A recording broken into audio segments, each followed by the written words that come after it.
What is up, beautiful people? It is your girl Tamia. And whether you live in a house on the hills and the projects, you are royalty over here. So, y'all, let's get into this webinar. I really wanted to, you know, bring a good amount of information to YouTube so that you guys can utilize.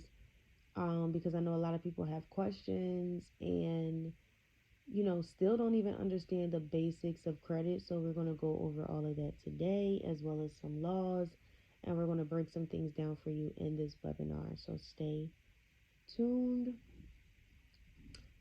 So welcome to the Run Up the Score webinar. I do not give legal advice. Nothing in this webinar is meant to be taken as legal advice. I do not give legal advice.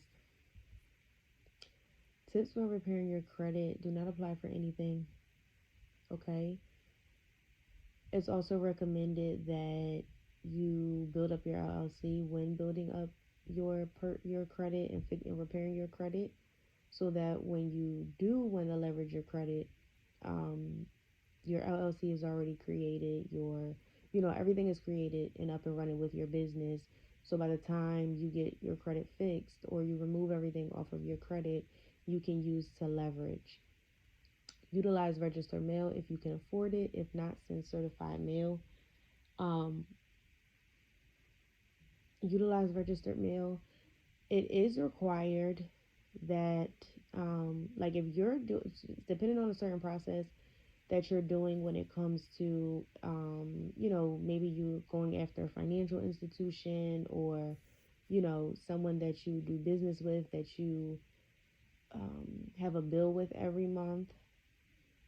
Depending on what you have to send them, you do have to send all securities registered mail. So if you're sending a security, a contract, whatever the case may be, you have to send those type of things registered mail, but you can utilize registered mail for other things as well. Make your complaints to the FTC, CFPB. Make your complaints. You have the UCC, you have the comptroller, you have the FDIC, you have a whole bunch of other companies as well that you can complain to outside of the FTC and the CFPB, but those are the main two that govern these, credit transactions. So you want to make sure that when you're, disputing, you want to complain as well. You want to let them know, like, listen, I know who governs you and I know the laws that they put in place for you to follow, and I'm going to let them know that you're violating my rights because that's what I'm supposed to do. Send your disputes not only to the companies, but you can send them to the CEOs and the trustees to tackle each negative account. You can CC them all in a letter as well. Study, study, study. This is how you build confidence, and this is how you build foundation. Everybody wants the easy way out of things these days, and when it comes to the law, it's no way around that. You're going to have to study, you're going to have to interpret, you're going to have to put two and two together. I know you're like, well, that's why we have lawyers, that's why we have this, that's why we have that. Listen, and I get it. We're in a place in a time that everything is more convenient, for you, and you know this this road to freedom and this journey in general is not for everybody. Somebody wants to be told by someone else the rest of their life what to do, how to do it. Sounds like prison to me, but that's what you do with your government all day every day. You really are imprisoned, right? If you don't know the laws for yourself, you really are in prison, because even if you get a lawyer, what happens when that lawyer um, and that judge are, working together against you to keep violating your rights, right? What everybody in a courtroom is working against you, period, point blank. Start with old addresses and employers, as well as take your phone number off file. Start with inquiries as they are the easiest. Only take off ones that are associated with a closed account, or ones you did not get approved for, or ones that are associated with negative accounts. Write letters out if you have good penmanship. So you don't always have to type your letters, in order for it to be forced into someone reading it and not go through the e-Oster system. You can write them if you have good penmanship. Things to remember: credit reporting agencies are not government agencies, so treat them as such. They have assumed their role according to 15 USC 1681. Freeze and dispute with third-party credit reporting agencies first. Get all credit reports you can find. So there are hundreds and hundreds of consumer reporting agencies, but you're never going to get all of them, right? Or know all of them. So the CFPB did put out a list of consumer reporting agencies in 2023 that are, some of the biggest ones. You have Early Warning Learning Services, LexisNexis, CoreLogic, Experian Rent Bureau. You have all of these ones that you can start with. You can start with that list on the CFPB and, start pulling them from there and see what these companies have on you. Get Read and go over everything you were sent, have sent out, and signed. So I'll be doing a Fair Debt Collection Practices Act masterclass, and in within that class, I'll be breaking down. I'm sorry, an administrative. I'll be doing that as well, but this is going to be in the administrative process class. During that process, debt collectors, if you're getting sued by a debt collector or whatever the case may be, there are certain things that they have to send you, and a lot of times these debt collectors, especially the really really shady ones, they will send you documentation and you think that it is a summons to court or whatever the case may be, and they didn't even file the proper um, paperwork for it. It's just a scare tactic. So yeah, we'll go over how to look for that in that class.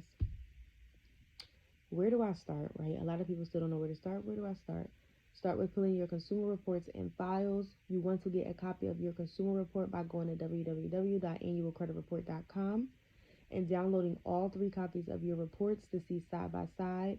For your credit file, you want to write the credit bureaus and ask them for a copy of your credit file pursuant to 15 USC 1681 AG. So the difference between your consumer report and your consumer file is your consumer file has all the information that has ever been gathered on you by a consumer reporting agency, not just what you see on there, but everything that they know about you, everything that they've ever known about you, everything, right, is going to be in that file. You also want to do the same thing with the third party reporting agencies. How to monitor your consumer report. So I personally use the Experian app. That is the easiest way to monitor your credit, is on that app, so that you can keep up with when your score increases, when it drops, things like that. Or you can continue, get your free annual credit report from annualcreditreport.com. FICO score credit factors. I'm going to break down what makes up your FICO score, because knowing these things are going to, this is really the basics of controlling your credit score and, keeping it high, keeping a high credit score is these factors right here. What's the difference between your FICO score and your Vantage score? Which your Vantage score you're going to find on Credit Karma, which is why it's different from what you would see on Experian, TransUnion, and Equifax. Experian, TransUnion, and Equifax show your FICO score, and the difference is it's a different scoring system. So, for example, right? Um,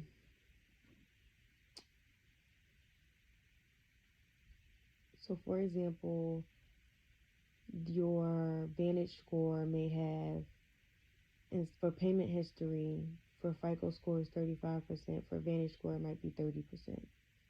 And then amounts owed might be 35%. So it's literally just a different scoring system.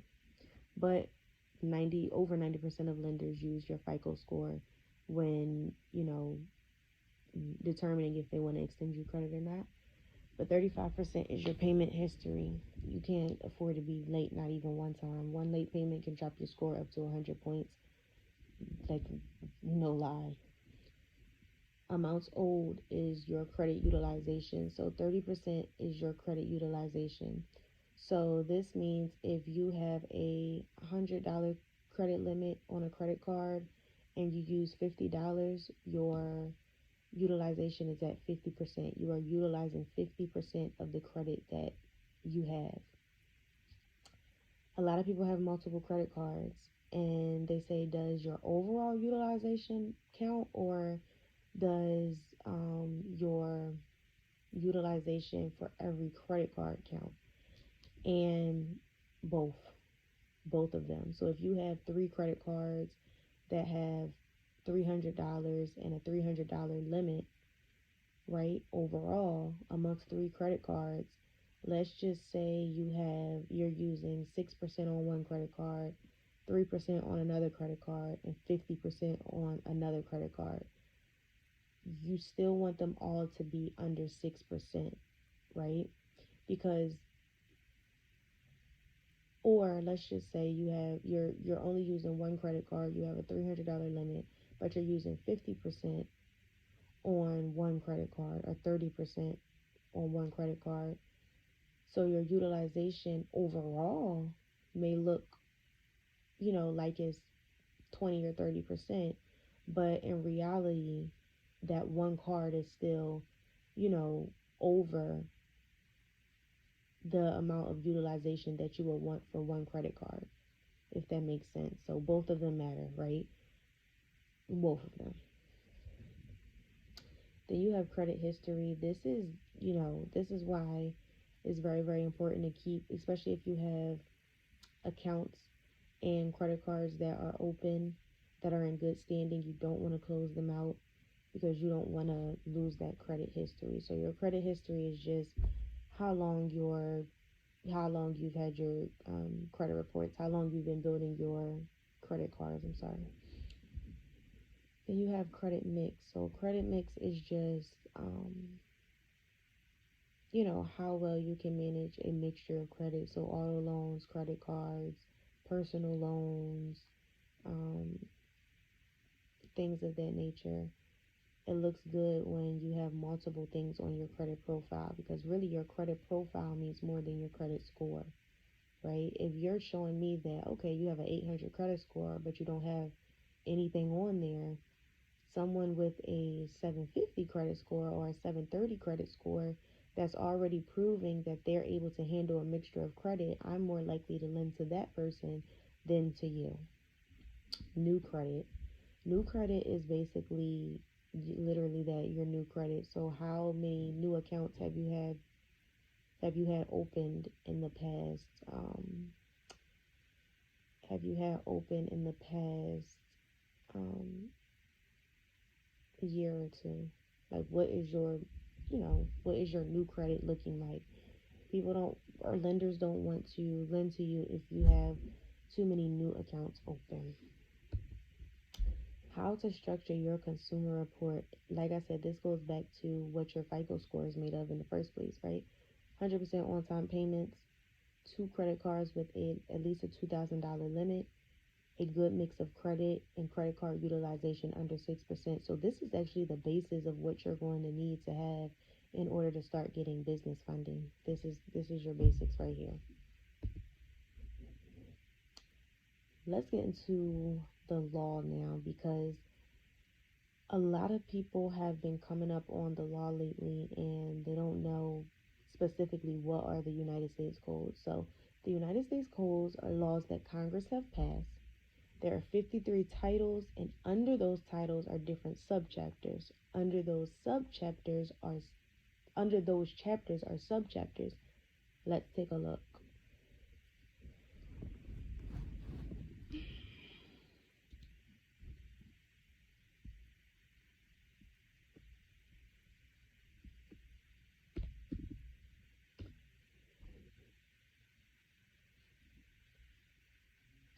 Um,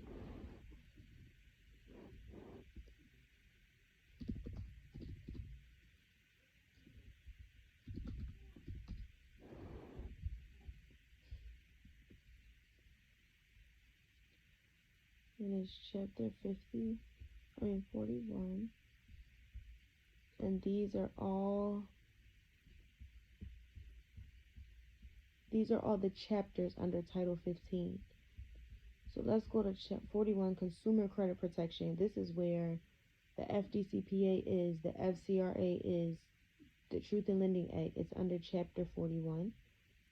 And then under here, you have these under here. Debt collection practices, which is the FDCPA, Electronic Funds Transfer Act, Consumer Credit Cost Disclosures, which is TILA, credit repair organizations, you have credit reporting agencies, which is the FCRA. So this part alone right here is really, really powerful. So I would advise anybody to definitely, these are going to be the top things that you need when it comes to credit in general.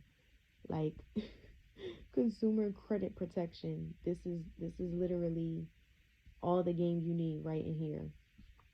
But let's go back to the slide.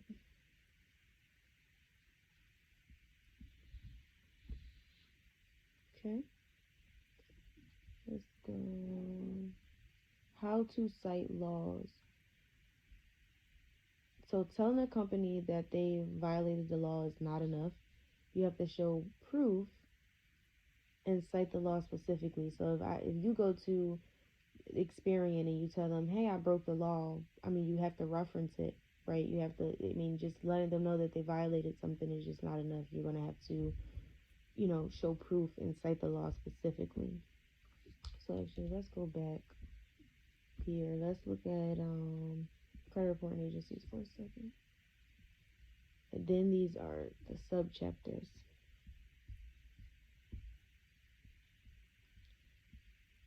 Let's just go to congressional findings and statement of purpose. All right. So if I wanted to let them know that they've assumed a vital role in assembling and evaluating consumer credit and other information on consumers, and I want to remind them that they're not government agencies and they have to respect my right to privacy, I would let them know that is the case under 15 USC 1681 A3. That's how I would write that. 15 USC 1681 A3.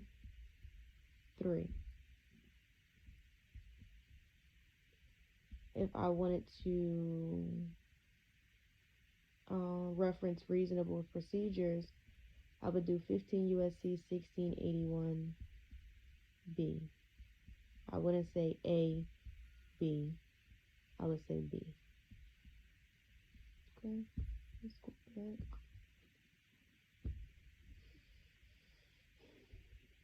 Okay, so what is credit? 15 USC 1602 is the definition section. The term credit means the right granted by a creditor to a debtor to defer payment of debt or to incur debt and defer its payment. What is a credit card? The term credit card means any card, plate, coupon book, or other credit device existing for the purpose of obtaining money, property, labor, or services on credit. This is probably one of my favorite ones because if you look at the definition of a credit card, just a basic Google definition, you're not going to get the same answer as you would within the law, right? So in order to understand how these companies operate and things like that, you're going to have to understand, the lawful definition of things. What is debt? Okay. The term debt means any obligation or alleged obligation of a consumer to pay money arising out of a transaction in which the money, property, insurance, or services which are the subject of the transaction are primarily for personal, family, or household purposes, whether or not such obligation has been reduced to judgment. So any obligation or alleged obligation. Congress lets us know that a debt is an obligation or alleged obligation because they already know that once we sign contracts with these companies, once we obtain a finance charge, once we give them our credit card, which is our social security card, that the debt is already paid, right? And that our only job after incurring that debt is to defer its payment.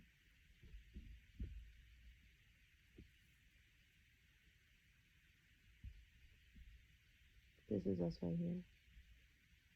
Or to incur debt and defer its payment. Who would the who would the bank or the financial institution or the person you're doing business with, who would they defer the payment to? They don't have anyone to do that. Only you have that power. Okay, what is a debt collector? The term debt collector means any person who uses any instrumentality of interstate commerce, which just means business, or the mails in any business, the principal purpose of which is the collection of any debts, or who regularly collects or attempts to collect, directly or indirectly, debts owed or due or asserted to be owed or due another, notwithstanding the exclusion provided by Clause F of the last sentence of this paragraph. The term includes any creditor who, in the process of collecting his own debts, uses any other name other than his own, which would indicate that a third person is collecting or attempting to collect such debts. For the purpose of this section 1692F6 of this title, such term also includes any person who uses any instrumentality of interstate commerce or the mails in any business, the principal purpose of which is the enforcement of security interests. So this right here is telling you that even though it mainly occurs with third-party debt collectors, Sprint, Verizon, AT&T are debt collectors as well. This says any person, right?